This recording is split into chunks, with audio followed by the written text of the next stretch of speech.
बनाकर सामान रखकर वापस अपने गांव आ गया। रात्रि के प्रहर में श्रावण मास आया और बोला, बुढ़िया माई दरवाजा खोल। तब बुढ़िया ने पूछा, तुम कौन हो? तो उसने कहा, मैं श्रावण हूँ। बुढ़िया ने तुरंत झोंपड़ी का दरवाजा खोल दिया। बुढ़िया ने श्रवण श्रवण मास से महादेव जी का पूजन किया, बेलपत्र चढ़ाकर अभिषेक कर कीर्तन किया।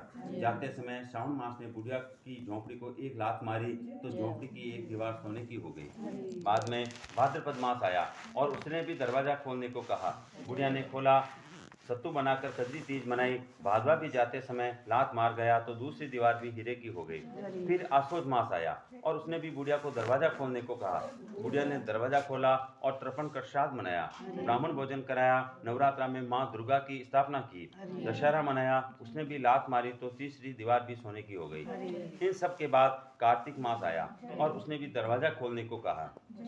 बुढ़िया ने खोला, कार्तिक स्नान, भजन पूजन, व्रत किया, गोवर्धन पूजा, भाई दूज, आंवला नवमी करी। उसने भी जाते समय लात मारी तो बुढ़िया की झोपड़ी सारी की सारी सोने की हो गई। बुढ़िया खूब दान धर्म करती और भगवान का भजन किया करती।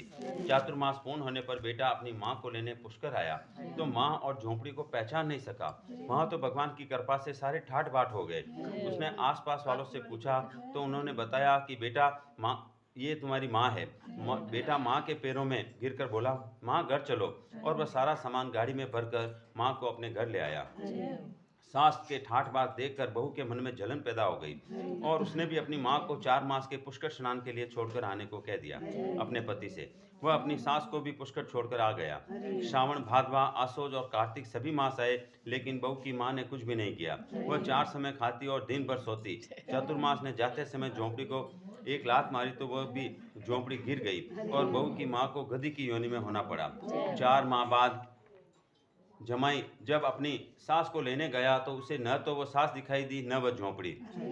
वह सबसे आसपास पूछा तो उन्होंने बताया कि तेरी सास धर्म तो कुछ करती नहीं थी, काम कर्म कुछ करती नहीं थी, खाती थी और सोती थी, जिससे वह गधी हो गई है। सास ने भी अपनी जमाई को देखा तो वह तुरंत भौंकते भौंकते उनके सामने आ गई। तब जमाई ने सास को गाड़ी के पीछे बांधा और घर ले आया।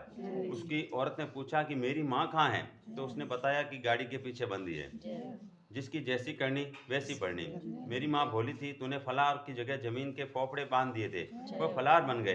तब उसकी औरत बोली, अब ब्राह्मण के पास चलकर पूछो कि मेरी माँ की इस योनि से मुक्ति कैसे मिलेगी।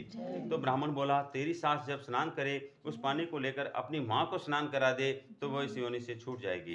तब बहू ने ऐसा ही किया और उसकी माँ उस योनि से छूट गई।